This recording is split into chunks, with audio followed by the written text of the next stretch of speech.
bringing you the latest news from Bucks and Montgomery counties.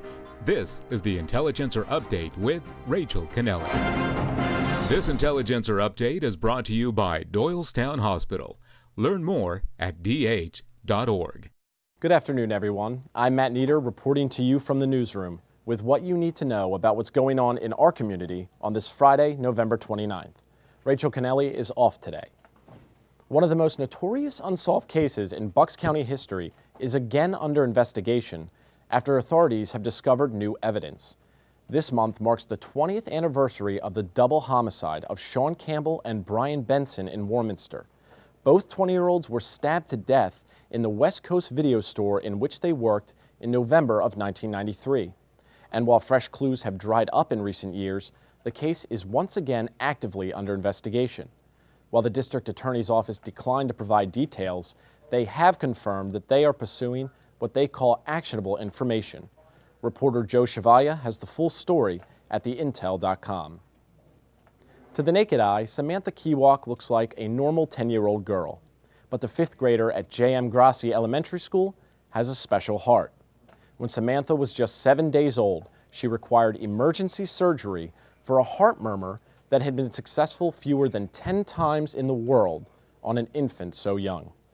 And when she was born, I wound up having a C-section, and they originally thought she just swallowed too much amniotic fluid. And then from there, it just progressed into, they weren't sure, but they knew that there was something that was going on with her respiratory rate, and she just wasn't breathing as she should, and her pulses in her limbs were very weak. It was a roller coaster. Was it? Yeah, it was. Some days it was fine. Other days they said, we're not progressing, and they couldn't promise us anything because they had no idea what was going to happen. What do we always say about your heart? You have a what? A special heart. And what makes it special? That it's not like anybody else's. For the last 11 years, the Kiewaks have participated in the American Heart Association's annual Heart Walk. This year, Team Samantha was the top community team, raising more than $21,000 for the AHA. To date, the group has raised more than $65,000. Reporter Frida Savannah has more on this story on our website. 9-year-old Holly Hune was killed on November 21, 2012, when a car slammed into the SUV her grandmother was driving. Holly was killed instantly, and her grandmother was critically injured. Since that day, a little more than a year ago, the community has embraced Holly's family, doing any and everything they can to help ease the family's suffering. Her life was short, but her life was wide, and she touched a lot of people in the short time that she had.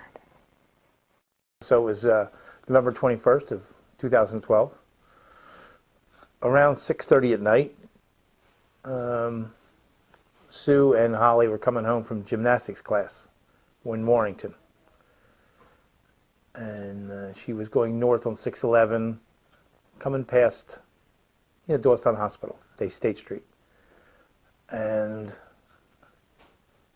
this guy in the Mustang driving estimated between 140 and 160 miles an hour ran in the back of her. And killing Holly instantly and severely injuring Sue. We all gathered at Temple that night, and they kept saying, don't leave, she's not going to make it, don't leave.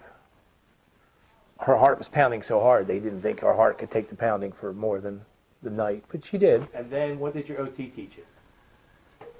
You have no idea the little things in life. All right, I know you want to go. Until you've went down this road, you've never seen how little things you take for granted. Drew Bodden, who caused the accident after losing control of his Mustang while traveling over 135 miles per hour, was convicted in June and sentenced to 8 to 25 years in a state prison. Reporter Marion Callahan has more on this story with video online.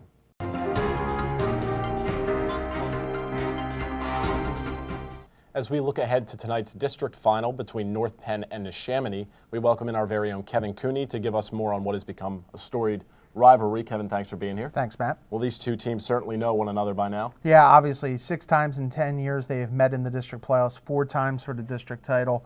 The strange part about these games is the fact that it's not really been too close. Usually it ends up being a double-digit game either way.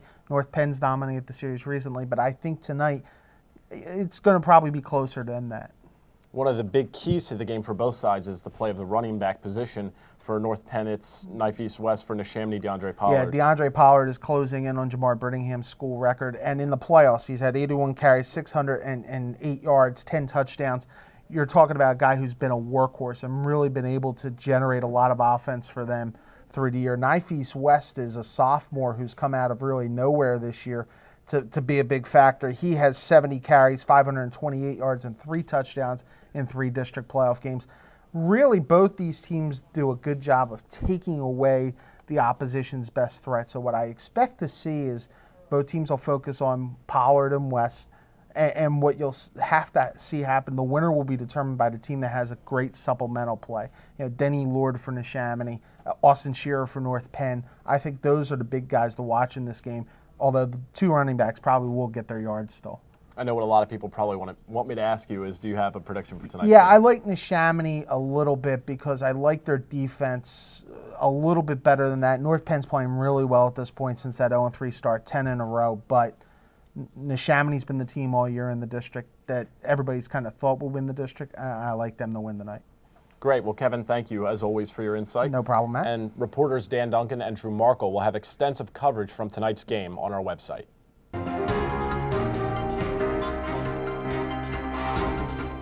Thanksgiving is synonymous with 3 things: food, family, and high school football. On Thursday, a number of local teams continued their Turkey Day traditions, taking the field to battle their crosstown rivals. Penridge senior running back Mike Class had a big game, rushing for 217 yards and 3 touchdowns to help the Rams beat Quakertown 27-7. Fullback Nick DeLucas found daylight on a 90-yard touchdown run to help Upper Moreland defeat Hatboro Hersham 21-24. Cheltenham stunned Abington in overtime with a game-winning 2-point conversion to top the Ghosts 35-34. And finally, South Hunterton escaped with a 6-3 victory over New Hope in the Lions' annual Thanksgiving Day game. You can find the full recap from all our local Thanksgiving Day games at theintel.com. More than 60 people shared turkey, stuffing, and stories Thursday at a Doylestown church where chefs from Wesley Enhanced Living Retirement Community prepared a feast for anyone seeking Thanksgiving food and fellowship. Each year, it seems to be a mix of some young people and some older people who just need a place to go. And I want to eat it all. It may not be a huge crowd of people, but it seems to really make a difference for the people who do. Kids, and most of the places that I went to were actually full. They didn't need any help. So as I'm reading the paper, I see this, and I'm like, holy Toledo! I go to this church, I don't even know about it. What happened there? Because I think the thing about, Thanksgiving is we give thanks for everything that we have, and we kind of lose touch of, there's a lot of people that are less fortunate than we are. Hi, how are you? I'll tell you, it's really changed me in the way I'm allowed to let go and let God take care of things. Look at all these wonderful helpers we have. And yesterday I was thinking, what are we going to do for decorations? I was really upset. No decorations. I came in to put up the tables with the other helpers that were here, and there were 4 big, beautiful bouquets of flowers that had just appeared magically. Reporter James McGinnis has more on this story on our website. And of course, you can find all these stories and more at theintel.com, or follow me on Twitter for your latest local news. I'm Matt Nieder. Enjoy those leftovers. Have a great weekend.